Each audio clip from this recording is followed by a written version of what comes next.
देखिए, ये जो भी महाशिवरात्रि की रात है, ये विशेष रात है, कोई मामूली रात्रि नहीं है ये। तो इसका आध्यात्मिक, वैज्ञानिक, धार्मिक सब महत्व है। और वैसे भी हमारे यहाँ जो भी तीज और त्यौहार पड़ते हैं, वैसे तो हिंदुस्तान में 365 दिन त्यौहार रहते हैं, लेकिन अब उनकी संख्या घट के 60 और 65 हो गई है। कहीं कहीं 30 और 35 भी मनाए जाते हैं, लेकिन 5-6 त्यौहार तो ऐसे होते हैं जो हम लोग जो है पूरे उल्लास और उत्साह के साथ मनाते हैं, जिसमें जागरण का भी प्रावधान है किन्हीं किन्हीं जगह पे, मतलब किन्हीं किन्हीं त्योहारों पे।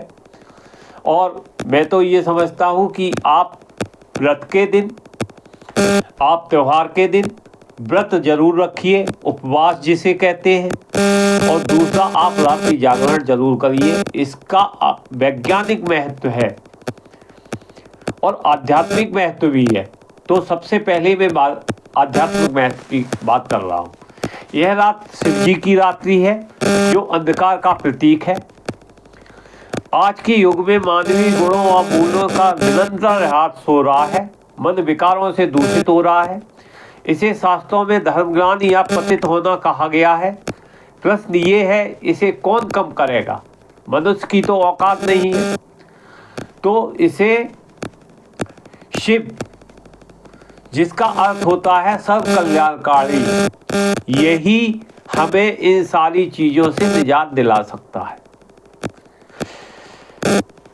अब शिव जी का कोई भौतिक शरीर नहीं है, वो तो एक सिर्फ प्रकाश और शक्तियों का पुंज बिंदु है।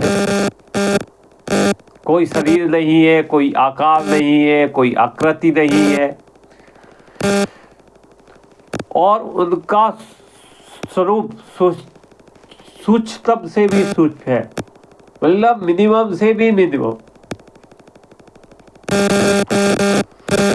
जिसे आप और हम अपने भौतिक नेत्रों से नहीं देख सकते। तो इसलिए शिवलिंग की स्थापना की गई है। और शिवलिंग कुछ और नहीं है, ये जो भी शिवलिंग है या शिवलिंगम कहते हैं कहीं, ये शक्ति और प्रकाश की ऊर्जाओं का पुंज बिंदु है, एक प्रतीक है। ज्योतिर्लिंगम उनके प्रकाश स्वरूप का प्रतीक है। इस रात का महत्व इसलिए भी है, जैसा कि मैंने पहले वीडियो में बताया था, कि विश्व में जहाँ जहाँ शिवलिंग स्थापित है, वो चाहे मंदिर में हो चाहे घर में हो, इस रात्रि के दिन शिवजी प्रकट होकर हमारे दुर्गुणों, समाज की कुरीतियों का शमन करने के लिए आते हैं। इसलिए मुझे इस रात्रि में जाग के उनका आदर और सम्मान करना चाहिए, इसलिए इसका नाम पड़ा है शिवरात्रि। अब मैं आता हूँ, उपवास क्यों रखना चाहिए। देखिए, उप का मतलब होता है पास, निकट, और वास का मतलब होता है रहना।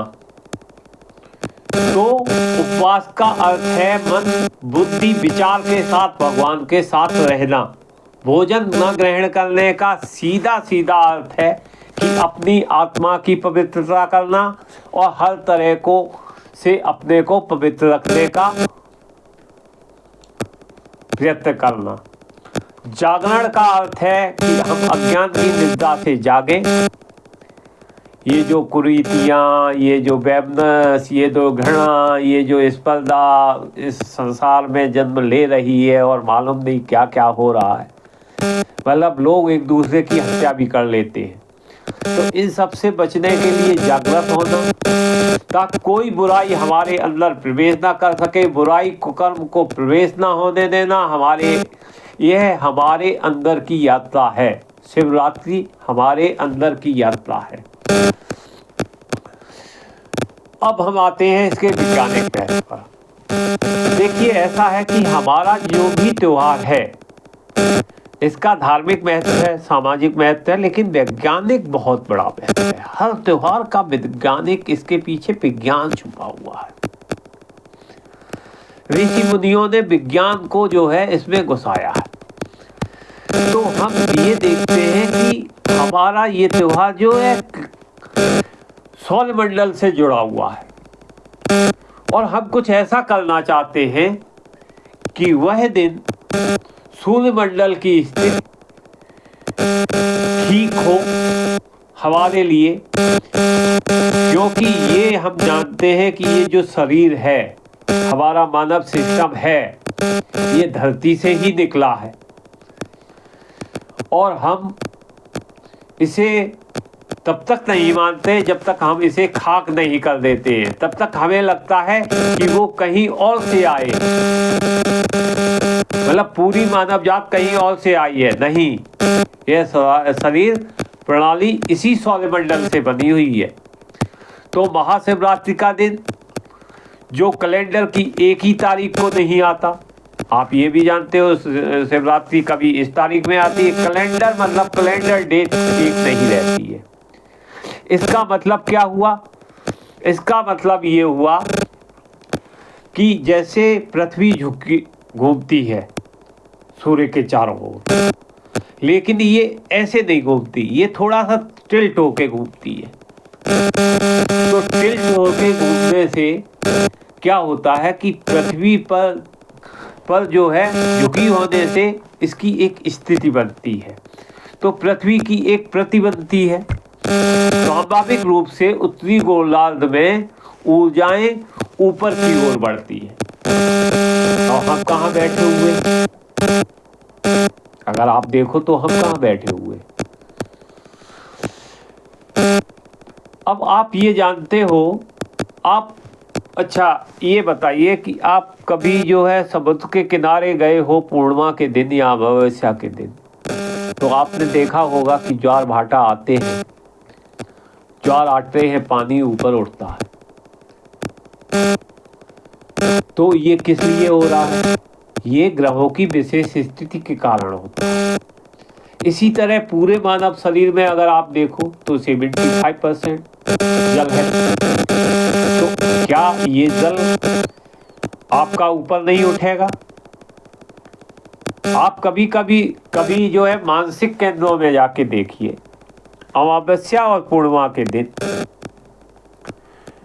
जो लोग वहां पर होते हैं वो बहुत ज्यादा हरकत करने लगते हैं पागलपन की। इसी तरह अगर आप प्रीति कर रहे हो, किसी से प्रेम कर रहे हो, तो आप अत्यधिक प्रेमी हो जाते हो। अगर आप में गुण अच्छे हैं तो अत्यधिक गुण आपके अंदर अच्छे उभरते हैं उस दिन। और अगर आप जो है किसी ध्यान में, किसी साधना में लगे हुए हो, तो वो उस स्थिति में आपकी ध्यान साधना भी अच्छी तरह से होती है। तो ये क्या होता है? संक्रांति के बाद ग्रहों की स्थिति, संक्रांति कब पड़ती है? संक्रांति 22 दिसंबर के बाद समझो ग्रहों की स्थिति कुछ ऐसी हो जाती है और उसमें एक रात्रि ऐसी आती है जब ऊर्जाएं ऊपर की ओर बढ़ना चालू होती है। और अगर आप उन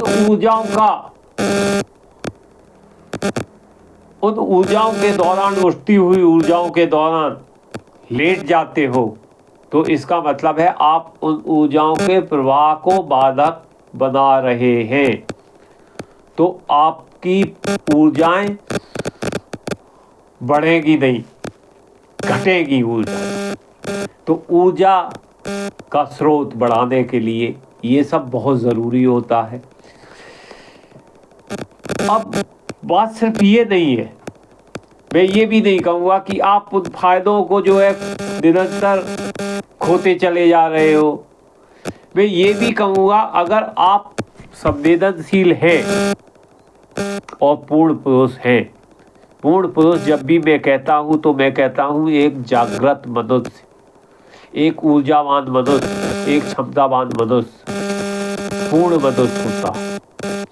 तो अगर पूर्ण मनुष्य हैं तो आप कभी नहीं चाहेंगे कि आप जिस समय ऊर्जाएं ऊपर उठ रही हों तो उनका विरोध करें। तो आप अपने में पूर्णता लाने के लिए उस दिन जगेंगे।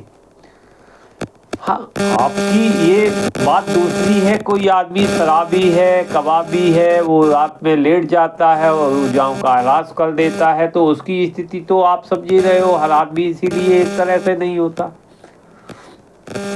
तो अब ये कैसे किया जा सकता है? आपको रात भर जागरण कैसे कराया जा सकता है? आपकी रीढ़ की हड्डी सीधी होनी चाहिए, ऊर्जाओं का प्रवाह होने के लिए शरीर को सीधा होना चाहिए। लेकिन अब आप खड़े होके तो सीधा हो नहीं सकते, या बैठ के भी बहुत देर तक सीधा नहीं रह सकते, नींद आ जाएगी आपको। तो इस समय उत्सव मनाया जाता है, नाच गाना ये सब किया जाता है, मृदंग ढोल मजीरे से शिव जी की बारात भी निकाली जाती है। मतलब आप पूर्ण रूप से जागृत रहें और जो ऊर्जाओं का संचार हो रहा है उसके प्रभाव में आप सहायक बने और ज़्यादा से ज़्यादा क्षमतावान बने, ज़्यादा से ज़्यादा ऊर्जावान बने और ज़्यादा से ज़्यादा पूर्ण पुरुषत्व की ओर बढ़ने की कोशिश करें। ये इसका वैज्ञानिक महत्व है। तो मुझे आशा है कि आपने सब समझ लिया होगा शिवरात्रि के बारे में।